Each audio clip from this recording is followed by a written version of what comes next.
नमस्कार। लोग वीडियो देखते हैं और बहुत सारे उनके सब दिमाग में कन्फ्यूज़न पैदा हो जाते हैं। उसकी बहुत ही स्वाभाविक वजह है क्योंकि जिस किस्म की एक्सप्लेनेशन मेरे वीडियो में रूब्रिकों के बारे में, होम्योपैथिक मैनेजमेंट के बारे में, होम्योपैथिक फ़िलॉसफी के बारे में रहती है, वो प्रायः सभी होम्योपैथ्स के लिए एक जो होम्योपैथी की परंपरागत शिक्षा है उससे बहुत हटकर होता है। तो उसको पूर्ण रूप से ग्रहण करना, समझना लोगों के लिए बहुत ज़्यादा मुश्किल प्रतीत होता है। तो उनके दिमाग में नए नए सवाल उठना बहुत ही स्वाभाविक प्रक्रिया है। तो इसलिए मेरा ये फ़र्ज़ बनता है कि मैं उन लोगों के उन स्वाभाविक जिज्ञासाओं का उत्तर दूं। तो उसी श्रृंखला में मैंने ये सीरीज़ चालू कर रखी है। तो कुछ बहुत ही अलग अलग ऐसे विभिन्न प्रकार के सवाल होते हैं जिनको कैटेगराइज करना भी मेरे लिए मुश्किल हो गया है। इसलिए मैं कुछ एक ही वीडियो में बहुत सारे सवालों के जवाब देने की कोशिश करूंगा क्योंकि वीडियो बहुत सारे बनने वाले हैं। तो अभी यहाँ एक बहुत ही कॉमन सवाल होता है लोगों के हृदय में, जो हमारा मैट्रिया मेडिका फ़िलॉसफी पढ़ने के बाद पैदा होता है, क्योंकि उसको वो स्ट्रिक्टली फॉलो करते हैं, अपनी समझ से उसको चैलेंज नहीं करते कि आखिर इसके पीछे लॉजिक क्या है, क्यों स्टालवार्ट्स ने ऐसा किया, क्या वो प्रैक्टिस में खरा उतरता है, नहीं उतरता। तो ऐसी श्रृंखला में ये जो सवाल है वो मैं आपके सामने ले रहा हूँ। तो एक मैसेज किया गया है किसी के द्वारा, क्या हृदय की आर्टरी में स्टंट लगाने के बाद रोगी को किसी भी अन्य बीमारी के लिए साइलेशिया दिया जा सकता है या नहीं? कृपया बताइए। रोगी की रीढ़ की हड्डी में एक झुकाव है, मतलब कि रोगी के रीढ़ की जो हड्डी है वो थोड़ा टेढ़ी है। ये इसका एक प्रश्न है। मतलब अब ऐसा प्रश्न इन लोगों के दिमाग में क्यों आया है, उसको हम समझने की कोशिश करते हैं।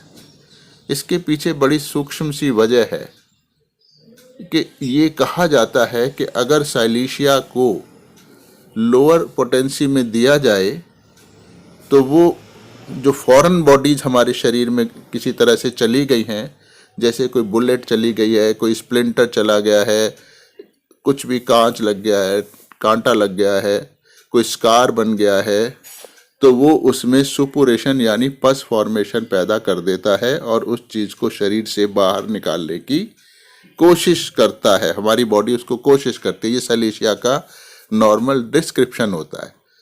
इसीलिए सैलेशिया को लोअर पोटेंसी में जब फाइब्रोसिस ऑफ लंग होता है, टीबी के स्कार्स वगैरह बन जाते हैं, तो उसमें नहीं दिया जाता है, कि कहा जाता है कि इससे तो रोगी की जान को खतरा हो जाएगा। तो उसको हम हाई पोटेंसी में देने के लिए रिकमेंड करते हैं या बिल्कुल अवॉइड करने की बात करते हैं। अब हमको ये समझना चाहिए कि ये होम्योपैथी क्यों काम करती है और कैसे करती है, तो हमारे सवालों के जवाब मिल जाएंगे। होम्योपैथी एक नेचुरल साइंस है। नेचुरल का मतलब है कि जो नेचर के काम करने का तरीका है उसको ये कॉम्प्लीमेंट करती है, यानी उसके साथ चलती है, उसके विरोध में नहीं है, उन्हीं लॉज के हिसाब से ये चलती है। तो नेचर कभी भी आपको मारती नहीं है, आपके हित के लिए काम करती है। तो जैसे अब अगर हम साइलेशिया देंगे, क्यों देंगे, पहले तो सवाल ये उठता है कि अगर रोगी की जो मानसिक स्थिति है आजकल वर्तमान में, उसके आधार पे अगर साइलेशिया का चुनाव किया जाता है और उसको फिर पोटेंसी में साइलेशिया दी जाती है, तो जो वाइटल फोर्स में डिस्टरबेंस है, जिसके कारण फिजिकल डिसऑर्डर या मेंटल डिसऑर्डर आ गए हैं रोगी में, उनको ठीक करेगी। यानी वाइटल फोर्स की डिसहार्मोनी ठीक हो जाएगी, तो वो मेंटल और फिजिकल डिसऑर्डर को भी ठीक करने का प्रयास करेगा।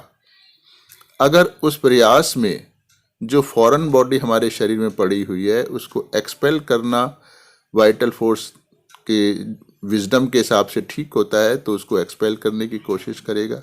अगर उसके साथ जीना बेटर लगता है बॉडी को जिंदा रखने के लिए, ठीक रखने के लिए, तो उस बॉडी को वहीं पर फ्रीज करके, उसको सपोर्ट करके वहीं पर रखेगा। उसके साथ कोई ना कोई पर्टिकुलर ऐसी शील्ड बना लेंगे जो बॉडी को, इंसान को अच्छे ढंग से जीवित सुविधा ढंग से रख सके।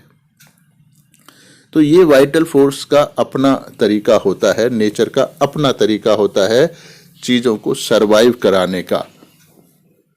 अब जब हमने बिल्कुल सही सिमिलिमम चुना साइलिशिया के रूप में और उसको दिया गया, तो चाहे वो किसी भी पोटेंसी में था, चाहे 30 में था, चाहे 1M में था या 2200 में था, किसी में भी था, तो वो कभी भी रोगी को नुकसान वाली स्थिति में नहीं लेके जाएगा। इसलिए अगर स्टंट पड़ा हुआ है रोगी की हृदय में, आर्टरी में, तो उसको कोई भी नुकसान होने वाला नहीं है, बल्कि उसको पूरे सिस्टम को लाभ ही पहुंचेगा।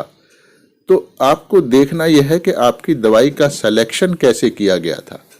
अगर वो फिजिकल पे किया गया तो फिर तो गड़बड़ होने की संभावना है, लेकिन अगर मानसिक अवस्था पे 100% सही सिमिलिमम आपने चुना है तो ऐसे रोगी को नुकसान किसी भी हालत में नहीं होगा। तो आप बेझिझक उसको दे सकते हैं, लेकिन पहले प्रिस्क्रिप्शन को सुधारना कहें या सही प्रिस्क्रिप्शन करना कहें, वो आपको आना चाहिए, तभी कुछ हो सकता है। इसी से जुड़ा हुआ एक और प्रश्न है, अगर छींक आने की समस्या के लिए किसी गर्भवती महिला को साइलिशिया दें तो गर्भपात तो नहीं हो जाएगा? अगर किसी गर्भवती महिला की आंख में पत्थर से चोट लग गई हो तो क्या उसको साइलिशिया दे सकते हैं? ये भी बिल्कुल इसी से जुड़ा सवाल है। बिल्कुल दे सकते हैं, लेकिन हमारा प्रिस्क्रिप्शन कभी भी पत्थर से आंख में चोट लगने के आधार पर नहीं होता है। चोट लगने के कारण अब महिला की मानसिक अवस्था कैसी हो गई है, उस आधार पर होता है।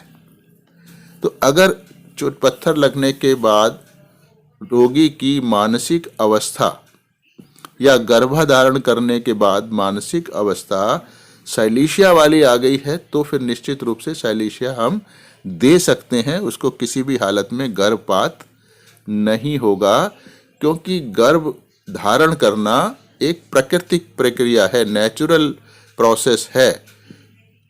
और हमारी सही सिमिलिमम, होम्योपैथिक की जो सिमिलिमम है, वो नेचुरल प्रक्रिया को सपोर्ट करती है, उसको सहारा देती है, मजबूत करती है। उल्टा अगर गर्भपात होने वाला होगा या कोई समस्या होगी गर्भ के अंदर फीटस में, तो वो भी फीटस भी हेल्दी हो जाएगा, होना शुरू हो जाएगा, यानी जन्म लेने से पहले ही उस बच्चे की बीमारियां ठीक हो जाएंगी, क्योर हो जाएंगी।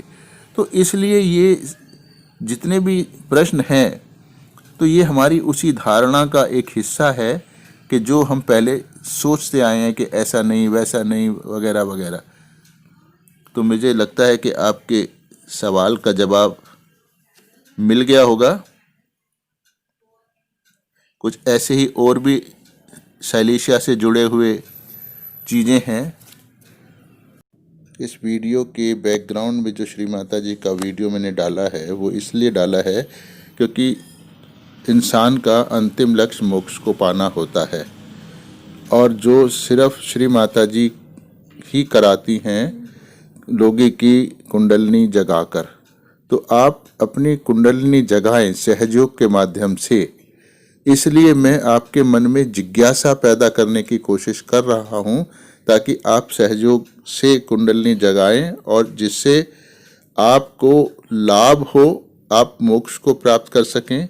जो भी आपके धर्म ग्रंथों में बताया गया है, उसका प्रैक्टिकल अनुभव आप अपने शरीर पे जान सकें, इसके बाद आपकी सारे एवेन्यूज़ खुल जाते हैं।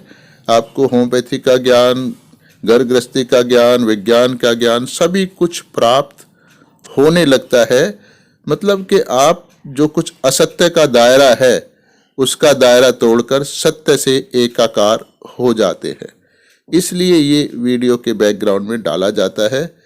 तो इसको बहुत ध्यान से भी अगर देखेंगे, जब श्री माता जी का जो ये वीडियो देख रहे हैं और माँ की फोटो पे आपका चित्र रहेगा और मन में आप उनसे प्रार्थना करेंगे कि माँ मुझे आप ज्ञान दो, तो निश्चित रूप से आपके शरीर में उनकी शक्ति काम करेगी। और क्योंकि ये जो वीडियो है, श्री माता जी का वीडियो फोटो, वो एक बहुत पावरफुल चीज है।